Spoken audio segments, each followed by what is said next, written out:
Okay, before we start, we need to clear some things up. First of all, the title, right there, it's clickbait.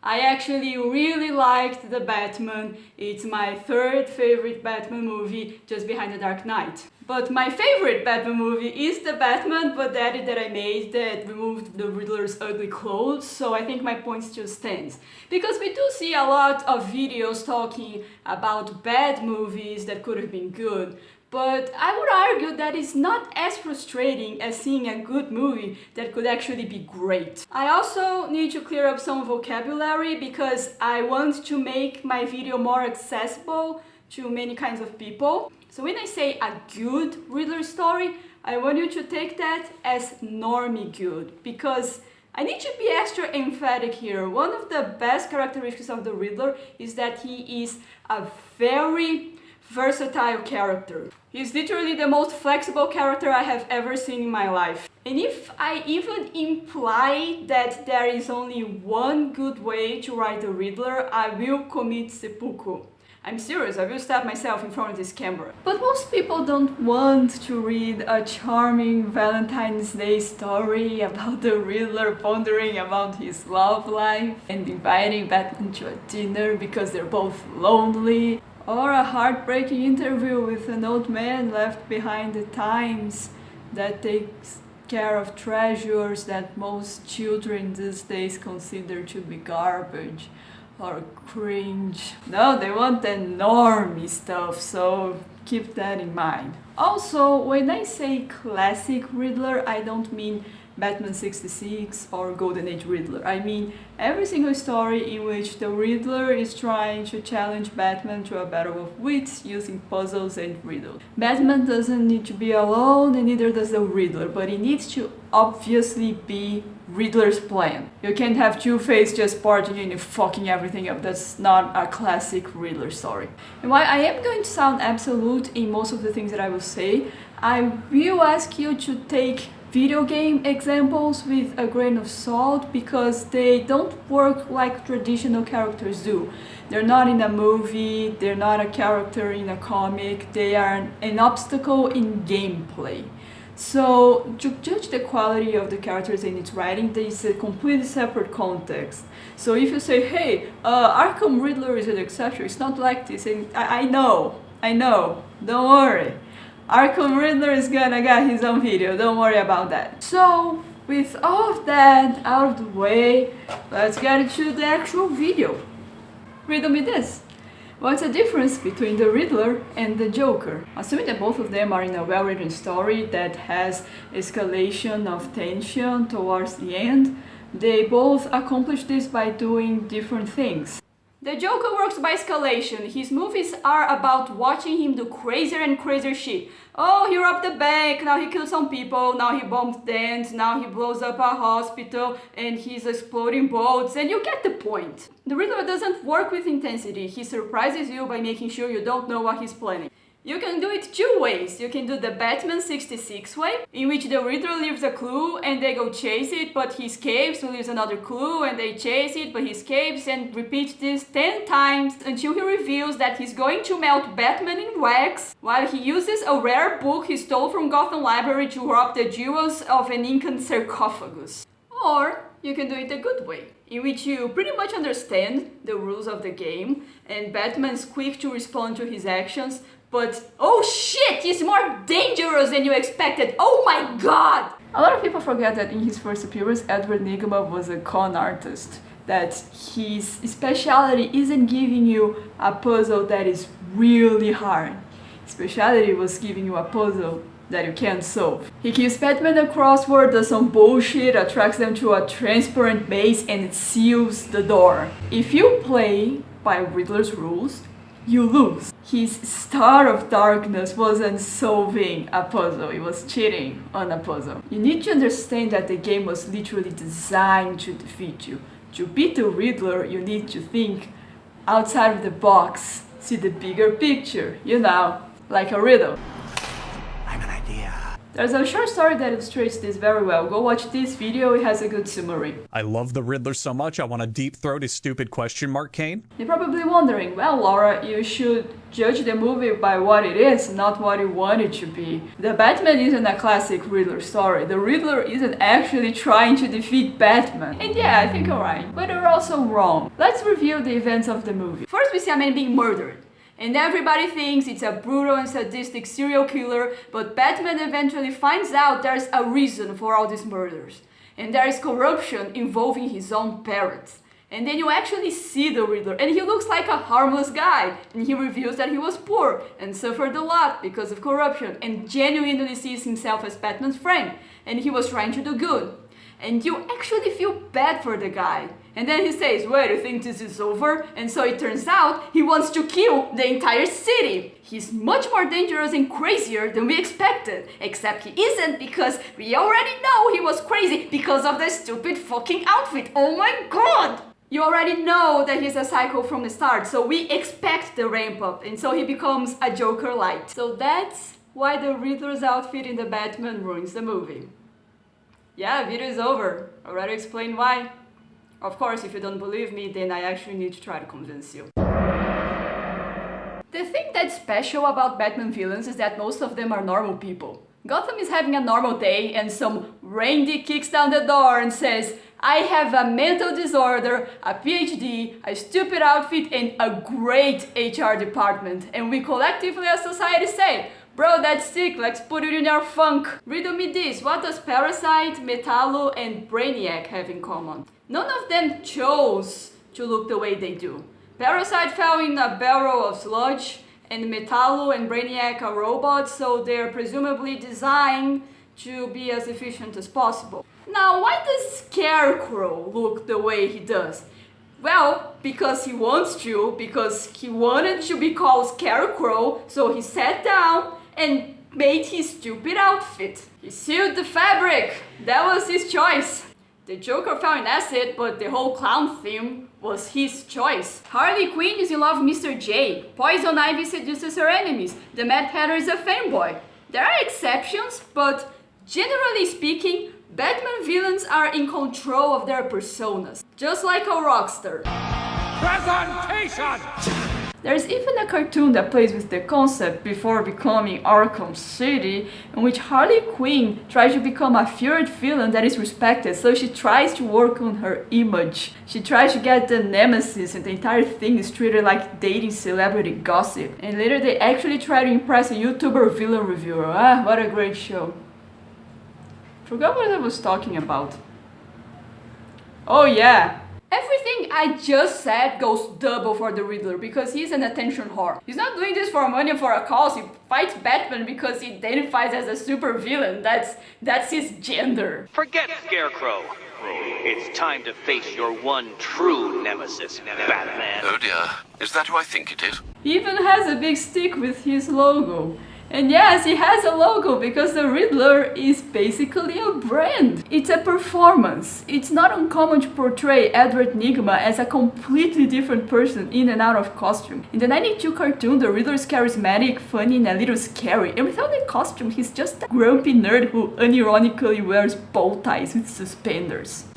And the interesting part is that he's also like this in the movie. We find out that he likes the Batman and wants to impress him. He's an influencer with literal followers and he does like the idea of being remembered for his crimes. So the problem I mentioned before about the Riddler being a Joker light becomes worse because not only he looks like a crazy man, but he chose to look like a crazy man. It's kind of like that thing with the Joker damaged tattoo. We don't mock the Joker because the tattoo is ugly, even though it's a part of that. We mock it because the Jared Leto Joker decided to get it. He actually went to a tattoo shop, sat on the chair and said, hey, I want you to tattoo damage in my forehead. It's gonna look really cool. I'm crazy. I'm the Joker. You know, in a parallel universe, that streaming scene was exactly the same, but he actually looks like a normal guy, wearing normal clothes. And it kind of makes it that much scarier because he looks like a normal person, but he's doing atrocities.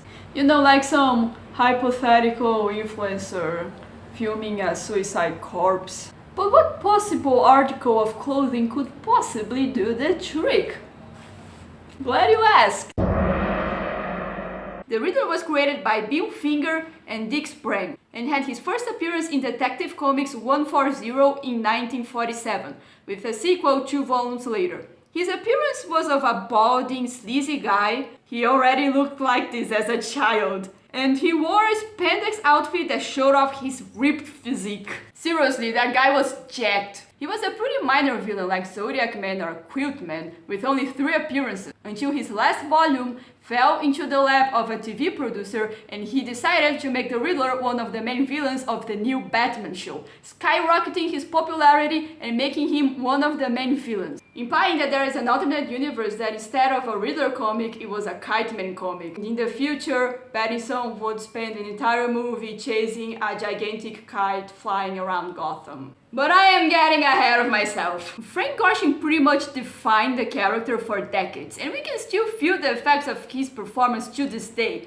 But most importantly, he designed the suit. He hated wearing the spandex so much that he drew a whole other set of clothes to wear sometimes.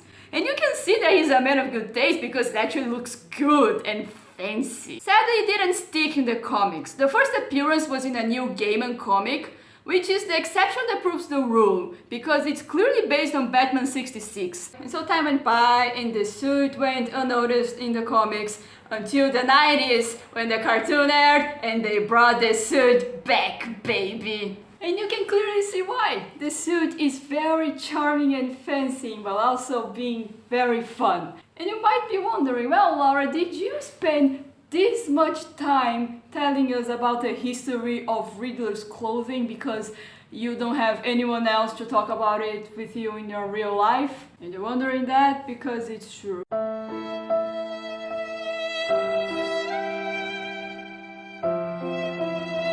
But it's also important to understand the history of the character because such a change in presentation doesn't come out of nowhere. A change like that comes because the character itself has changed in some way. The biggest difference between this suit and a skin-tight outfit is that this looks much more fancy and professional, even when it's filled with question marks. And the biggest proof of that is actually Batman 66. Take a look at any episode and notice when he's using either of the 2 outfits. The spandex and mask appear when he's being more physical, doing shady shit, is actually sneaking around and don't want to be caught. And he wears the suit when he's being commanding, leading a team, or being more of a planner.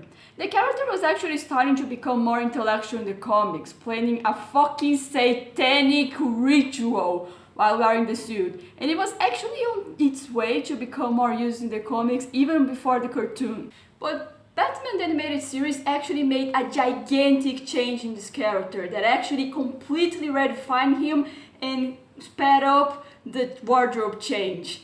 Know what they did?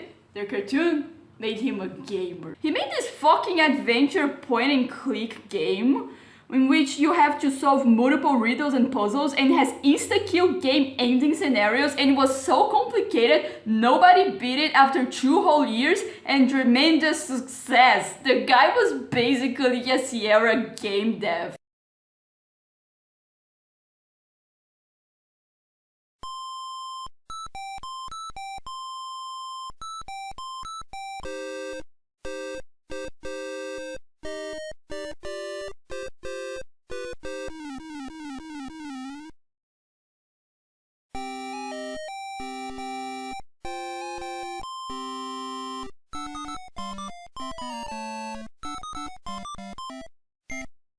This is the first instance I could find of a Riddler being good at hacking and programming, which by now is so strongly associated with the character that it's genuinely hard to accept that one day he didn't do any of that, even though it's obvious. And since programmers spend their entire day sitting in front of the computer, he can't be a jacked, muscular, physically active villain anymore. He's now a nerd that keeps writing code and tries to impress people with his intellect. I'm not saying that the element of defeating a foe with his wits was not present in any of his early incarnations. But in the comics, he didn't actually want to do riddles. He wanted to at the beginning, but it became a compulsion, and the guy was a genuinely sick man with a debilitating mental disorder. It was actually pretty sad. He desperately wanted to be a normal criminal, but now he's like that because he wants to. He wants to prove he's smarter than Batman. So smart that he can literally tell Batman what he's going to do, which always fails because of course he fucking does, but he'll be damned if he doesn't try. I should probably mention that none of what I just said applies to the Riddler in the movie because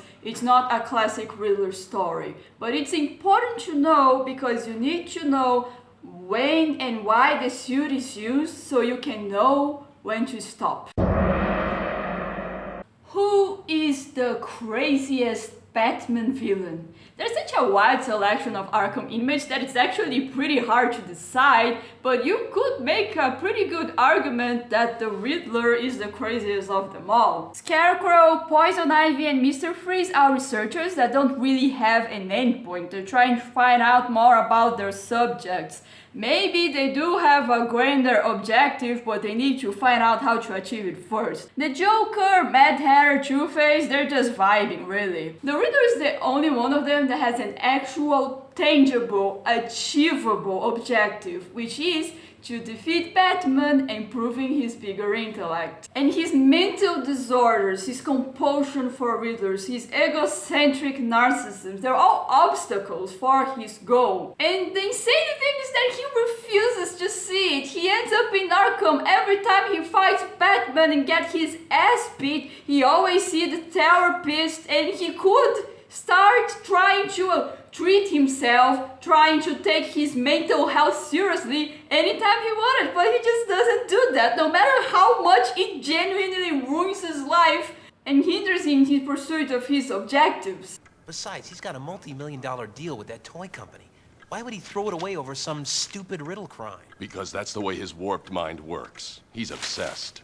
And when you look at him, he actually looks like a normal guy. He almost looks like you could sit down with him, have a cup of coffee, talk a little bit, have a nice conversation, and maybe even convince him to stop doing this shit. He isn't a clown that fell in acid and is now murdering everyone. He's a guy with a name that used to have a job. But you can't. You can't talk sanity into him. He is absolutely fucking insane. And the fact that he doesn't look like that actually enhances this. It's kind of like putting a pinch of salt in a sweet dessert. The suit is a visual representation of this. Because a suit nowadays is a very formal attire, but it is painted with silly, bright colors. Maybe with many question marks plastered all over. He doesn't wear a fedora or a trilby, which are hats that are commonly associated with people that are trying to be taken seriously on the internet. He wears a bowler hat, which nowadays is actually associated with a comedian. He has a literal question mark cane. You can buy toys based on this homicidal sociopathic narcissist in real life and in universe. Everyone's heard of the Riddler. You can't buy that kind of market recognition. But then the Riddler isn't someone that sells toys. He isn't a charismatic asshole. He's a sociopathic accountant. He kills people with his own hands. He's scary. And yes, I do understand that given the tone of the movie, he needs to be this way, but does he need to look scary? A lot of people worry about making the Riddler look like a credible threat, but in the Batman, it's not needed because he wins. You could put Jim Carrey on the role and he would still look like a credible threat by virtue of managing to drown thousands, maybe millions of innocent people. He manages to achieve all his goals. In fact, Jim Carrey would probably look scarier. The thing that trips me up about this movie is that it's supposed to be a plot twist. If you're going to do a plot twist like that, I don't understand why you, as a filmmaker, wouldn't put your entire pussy into it. You could play with our current expectations and feelings about the Riddler. You could show us the stereotypical portrayal and give it much more depth. This is literally what was done with the Batman himself. They took the stereotypical Dark Knight, who is a grouchy, dark, strong creature of the night, and gave him depth by making him show compassion and actually being a capable leader and a hero that actually helps people, as opposed to a soldier that just beats bad guys. They also tried to add depth to the villain, but instead of showing us a stereotypical Batman supervillain and giving him ideals that make him much darker and culminating to him being a horrific murderer, they already made him a dark murderer, gave him unexpected ideals, and make him murder even more people. They didn't make the Riddler into a city-destroying madman, they made the Zodiac Killer into a city-destroying madman, and that just doesn't pack the same punch, you know? And I'm not even saying that you need to make him wear the suit. Hell, in my edit, he doesn't wear clothes at all. He's a naked. I'm saying that he became an Anonymous-style troll, someone that sends videos of himself baiting the police and Batman, and looks like he's baiting them, having fun with his death. And considering that nowadays people on the internet dox and swat people that they don't like, I don't think this is an unrealistic representation of people at all. The fact that he even has ideals and thinks that he's genuinely doing good actually elevates him above most of internet trash these days. Well, this video is starting to get off track, so time to wrap it up. What have we learned? Well, first of all, the clothing of the characters and the way that they present themselves is very important in an audiovisual medium like film. There is a reason why there is an entire Oscar dedicated to costume design. But I also want to add this lesson. You cannot take the ridiculousness out of the Riddler. And to be honest, I don't even know why you would want to. That's what makes him fun, that's what makes him special. But the Riddler is the kind of character that the more ridiculous he is, the less ridiculous he ends up being. I want you to imagine a graph. The x-axis being how over the top he is, and the y-graph is how much we respect him. In the beginning it's a very straightforward downward line, but it actually curves up because it ends up reaching a point that he's obviously self-aware about it and is just having fun, and being that uncaring about other people's opinions actually makes him a Sigma Chad Alpha. You can see this emotion in the Arkham games. The Arkham trilogy made a Riddler that's very fun. You go to Arkham City and he plastered the entire city with question marks glowing green, and he taunts you to collect his trophies. But then the team that made Arkham Origins said, well, Riddler trophies are stupid and dumb. A real hacker would collect something more valuable and less stupid, like blackmail secrets. So we should make him spread data packs with valuable secrets all over city in very reachable locations so Batman can grab them. That is much less ridiculous. And to be fair, I do believe that the Batman made an excellent job at trying to make the Riddler less ridiculous. I think that the fact that solving the riddles is actually what he wants is a stroke of genius. And as I said, I do enjoy the movie, but it's a little bit frustrating because this movie could have done with the Riddler what they did with the Batman, and I just keep wondering what it could have been, you know? Thank you for listening to my rant. Bye bye.